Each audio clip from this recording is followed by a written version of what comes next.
தென்னாடுடைய சிவனே போற்றி, எந்நாட்டவர்க்கும் இறைவா போற்றி.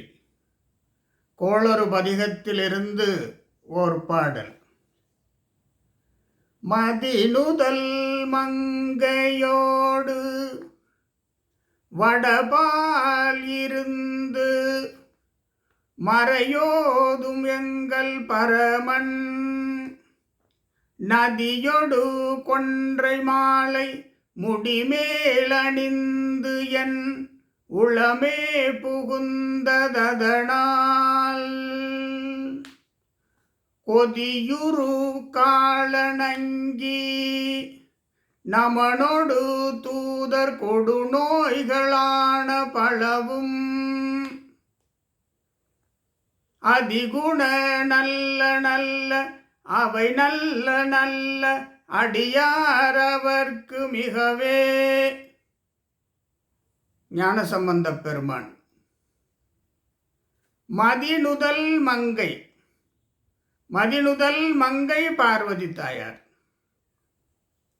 மதி நுதல் அதாவது நெற்றி. பார்வதி தாயாரது நெற்றி பிறைச்சந்திரன் போல இருக்கிறது. மதி நுதல் மங்கை. ஒளி வீசக்கூடியது. சந்திரன் ஒளி வீசும் அல்லவா, அதுபோல மதி நுதல் மங்கை, ஒளி வீசுகின்ற சந்திரனை போன்ற நெற்றியுடையவள்.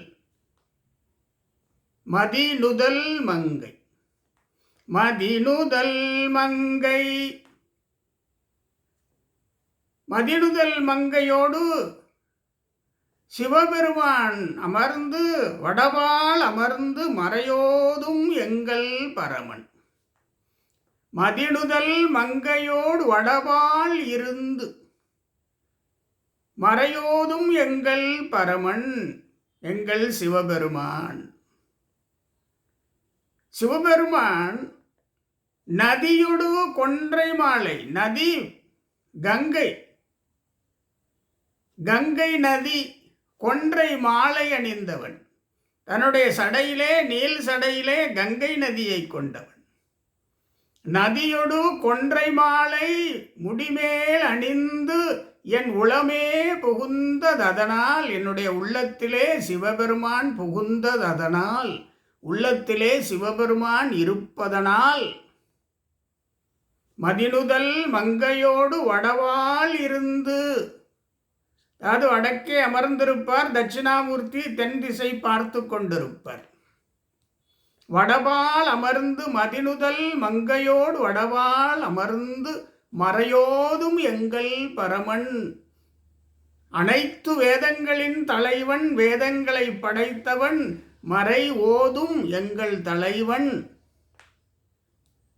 எப்படி நதியோடு கொன்றை மாலை முடிமேல் அணிந்து என் உளமே புகுந்ததனால், சிவபெருமானின் உள்ளத்திலே பார்வதி தாயாரோடு அமர்ந்து உளமே புகுந்ததனால், கொதியுரு காளன், கொதிக்கின்ற காய்ச்சலை தருகின்ற காளன். ஏனென்றால் காலம் முடிகின்ற பொழுது காளன் வருகிறான். காய்ச்சல் கொதி உரு, கொதிக்கின்ற காய்ச்சல். கொதியுரு காளன். அங்கி என்றால் நெருப்பு, வெளியிலே இருந்து சுடுகின்ற நெருப்பு. கொதியுரு காளன் அங்கி. அங்கி என்றால் நெருப்பு, வெளியிலே இருக்கிற நெருப்பு நம்மை சுடும். நமனோடு தூதர், யமதூதர்கள், யமனோடு யமதூர தூதர்கள் நம்மளை, அந்த பாச கயிறு எடுத்துக்கொண்டு யமன் வருவார், அவரோடு தூதர்கள் வருவார்கள். அது ஒரு துன்பம் தானே. நமனோடு தூதர். கொடு நோய்களான பலவும், கொடிய நோய்கள் நம்மை தாக்குவது. இந்த நிலைகள் எல்லாம் இல்லை, இந்த தொந்தரவுகள் எல்லாம் இல்லை, இந்த பிரச்சனைகள் எல்லாம் இல்லை, இந்த துன்பங்கள் எல்லாம் இல்லை. கொதியுரு காளன் இல்லை. யாருக்கு? சிவபெருமானை நெஞ்சிலே வைத்திருப்பவர்களுக்கு. கொதியுரு காளன் இல்லை. அங்கி, வெளியிலிருந்து சுடுகின்ற நெருப்பு, துன்பம் இல்லை. தாங்க முடியாத காய்ச்சல் இல்லை. யமதூதர்கள் நமனோடு தூதர். கொடு நோய்களான பலவும், கொடு நோய்கள் இல்லை, இவையெல்லாம் பலவும் அதிகுண நல்ல நல்ல, நம்மை தாக்காது நன்மைகளையே செய்யும். இவையெல்லாம் இல்லை என்றாலே நன்மை தானே, நமக்கு எந்த நோயும் இல்லை என்றாலே நல்லது தானே, அதான் நன்மைகள் செய்யும்.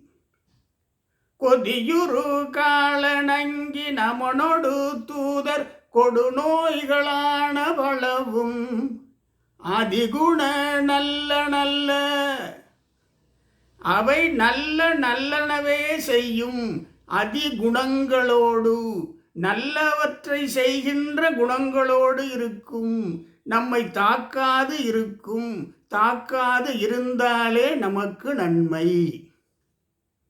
எந்த நோய் நொடியும் இல்லாமல் இருப்பதே நமக்கு நல்லது, நன்மை. யாருக்கு நல்லது, யாருக்கு நன்மை? மதிநுதல் மங்கையோடு வடவாள் இருந்து மறையோதும் எங்கள் பரமன். அந்த பரமன் சிவபெருமான் நதியொடு கொன்றை மாலை முடிமேல் அணிந்து, சிவபெருமான் கங்கை நதியினையும் கொன்றை மாலையும் அணிந்து, நதியொடு கொன்றை மாலை முடிமேல் அணிந்து என் உளமே புகுந்ததனால் பக்தர்களின் உள்ளத்திலே, அடியார்களின் உள்ளத்திலே புகுந்திருப்பார். உள்ளம் பெறும் கோவில் புகுந்திருப்பார். அவர்களுக்கு இந்த தீங்கு எல்லாம் கிடையாது என்று ஞானசம்பந்தப் பெருமான் கோளறு பதிகத்திலே பதிவு செய்கிறார். சிவபெருமானை பார்வதி தாயாரையும் உள்ளத்திலே வைத்து வணங்குவோம்.